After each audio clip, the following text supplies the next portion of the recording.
नमस्कार साथियों, आज हम जानेंगे कबीरदास जी के जीवन परिचय के बारे में। तो देखिए, कबीरदास जी का कवि परिचय है वो हम देखते हैं।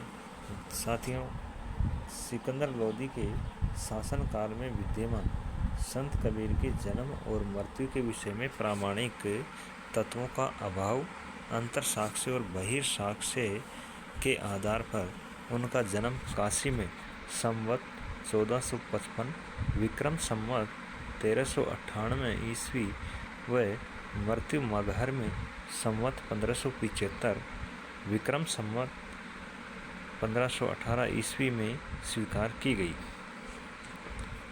मसी कागद नहीं छूने वाले कबीर ने अपने अनुभव के आधार पर तत्कालीन समाज में विद्यमान सामंती मानसिकता, ब्राह्मणवाद, मुल्लावाद, शास्त्रीय जकड़न, रूढ़ियाँ, आडंबर, सांप्रदायिकता को ललकार फटकार कर सामाजिक समता का सोपन देखा।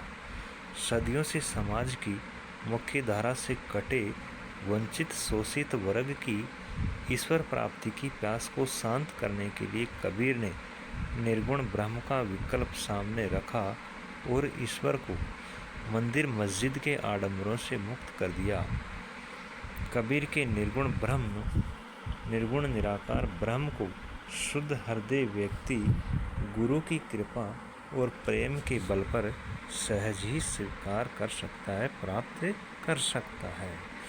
तो देखिए, कबीरदास जी का जन्म है 1455 विक्रम संवत में यानी 1398 ईस्वी में व मृत्यु 1575 विक्रम संवत यानी 1518 ईस्वी में होती है, यानी 120 साल तक इनका जीवन काल रहता है। इन्होंने ब्राह्मणवाद, मुल्लावाद और शास्त्रीय जकड़न, रूढ़ियाँ, आडंबर और जो सांप्रदायिकता हमारे समाज में फैली हुई थी उसको दूर करने का सपन इन्होंने देखा। इन मसी कागज कभी नहीं छुआ, यानी स्याही और दवात जो बोतल जो इंक लिखने की होती है, पेन कलम, वो इन्होंने कभी नहीं छुआ, लेकिन अपने उपदेशों से ही इन्होंने जनता को जागरूक किया। कबीर जी का संसार देखते हैं अपन। कबीर की रचनाओं का संग्रहित रूप बीजक कहा जाता है। कहा जाता है कि कबीर की रचनाओं का सर्वप्रथम संग्रह उनके शिष्य धर्मदास ने किया। संवत 1521 में संग्रहित रचनाओं को बीजक नाम दिया गया। इनकी 3 प्रधान अंग है: साखी, शब्द, रमेने। कबीर बहुश्रुत थे और उनका ज्ञान पर्यटन और सत्संग पर आधारित था। तीर्थाटन करने से ही उनकी भाषा के अनेक रूप मिलते हैं, जिसे आचार्य शुक्ल ने सदुकड़ी कहा है, श्याम सुंदर दास ने पंचमेल खिचड़ी कहा है। देखिए, कबीरदास जी की जो रचनाएं हैं उनका संग्रह बीजक नामक ग्रंथ में किया गया है और इनको संग्रह उनके जो शिष्य थे धर्मदास, तो धर्मदास जी ने 1521 में इनकी रचनाओं को संग्रहित किया, जिसके 3 प्रधान अंग उन्होंने बनाए: साखी, शब्द, रमेनी। कबीर बहुश्रुत यानी अधिक सुनने वाले, अच्छे से सुनने वाले, और ज्ञान पर्यटन और सत्संग पर उनका जो ज्ञान था वो पर्यटन पर, भ्रमण पर और सत्संग पर आधारित था, यानी वो तीर्थाटन करते थे। तीर्थाटन से ही जो उनकी भाषा है उसमें अनेक रूप देखने को मिले। आचार्य शुक्ल ने उनकी जो भाषा है उसको सदुकड़ी कहा है तथा बाबू श्याम सुंदर दास ने पंचमेल खिचड़ी कहा है।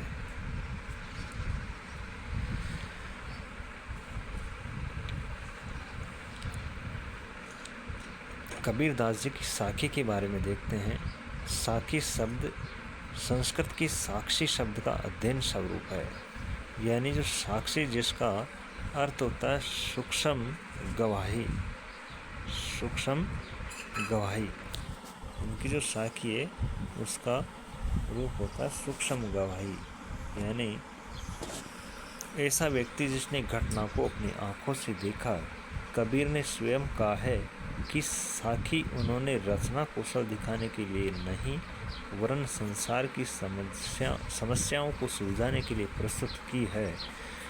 कबीर कहते हैं कि तुम जिन जानो गीत है, यह निज ब्रह्म विचार, केवल कही समझाइए आत्म साधन सार।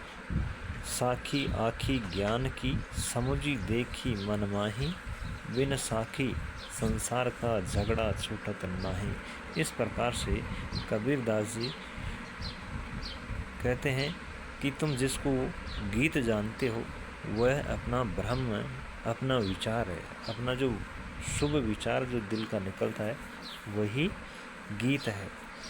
केवल कहीं समझाइए आत्म साधन सार, यानी इसको कहीं भी समझाने की ज़रूरत नहीं है। ये क्या है? अपने आत्मा का साधन है, इसी का सारा आत्मा का ही सारा सार है। साखी आँखी ज्ञान की, समझी देखी मनमाही, यानी साखी यानी गवाही है, आँखी है अपने ज्ञान की, साक्षी है, इसको समझे और मन के अंदर ही इसको देखा जा सकता है। बिन साखी संसार का झगड़ा छूटत नहीं, यानी बिना साक्षी के, बिना गवाही के इस संसार का जो झगड़ा है जो मनुष्य ने पाल रखा है अपने सांसारिक मन माया मोह का, उससे छूटा नहीं जा सकता है।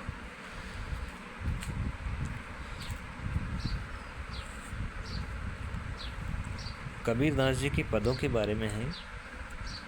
देखिए, कबीर वाणी की जो पद है आध्यात्मिक भावबोध प्रधान अधिक होते हैं। इन्होंने आध्यात्मिक भावबोध का प्रधानता अधिक पाई जाती है, जबकि साकी हमें सामाजिक दिशा प्रदान करती है। इनमें भी धार्मिक समन्वय पर कबीरदास जी बल देते हैं। धार्मिक ग्रंथों की भावना का इन्होंने आदर किया है, यानी जो भी धार्मिक ग्रंथ है चाहे कोई सा भी हो, किसी भी धर्म से संबंधित हो, उनकी जो भावना है उसका कबीरदास ने सदैव ही आदर किया है।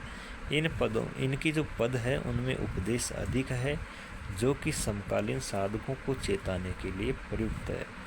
यानी इनके पदों में उपदेश बहुत ज़्यादा है, जो समकालीन यानी उस काल के जो साधक है उनको चेताने के लिए, उनको जागृत करने के लिए प्रयुक्त है। इनमें वैराग्य मूलक सिद्धांत परक एवं विरह मिलन के पद है, यानी वैराग्य से संबंधित और विरह से संबंधित पद है। उलट बांसी पद भी लोकप्रिय, जिनको इन्होंने उल्टी वेद या उल्टा वेद भी कहा है। यानी इनके जो उलट बांसी पद है वो काफ़ी लोकप्रिय हैं, जिनको उल्टी वेद या उल्टा वेद भी कहा जाता है। इनके पदों में 137 विरह मिलन के पद अधिक सुंदर बन पड़े हैं, जिनमें भक्ति की प्रगाढ़ता, सांकेतिक प्रतीकात्मकता, शैली और दाम्पत्य जीवन की छवियाँ, विवाह के अवसर का सजीव चित्रण, प्रेम उल्लास इत्यादि ने इन पदों को सजीवता प्रदान की है। यानी इनकी जो पद है विरह की, उनमें भक्ति की प्रगाढ़ता पाई जाती है, संकेतकता पाई जाती है, प्रतीकात्मकता पाई जाती है, दाम्पत्य जीवन की छवियाँ भी इनके पदों में पाई जाती है, और विवाह के अवसर का भी इन्होंने सजीव चित्रण किया है। कुछ पद इनकी दृष्टि में हैं। दुल्हनिया गाओ मंगलाचार, हम घरी आए हो राजा राम बरता, हरि मोरा पीर में हरि की बहुरिया, राम बड़े में तनक लहूरिया। यानी इन्होंने राम को ही अपना प्रियतम माना है और स्वयं को उनकी बहुरिया यानी बहू माना है, प्रेमिका माना है। बहुरिया से मतलब है इन्होंने अपने आप को राम की प्रेमिका माना है। कबीरदास जी की रमेनी है। रमेनी का सीधा संबंध रामायण से है।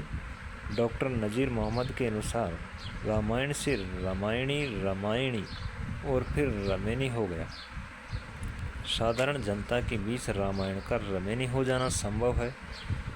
कबीर ने इनमें अनवतारी राम का महत्व प्रकट किया है।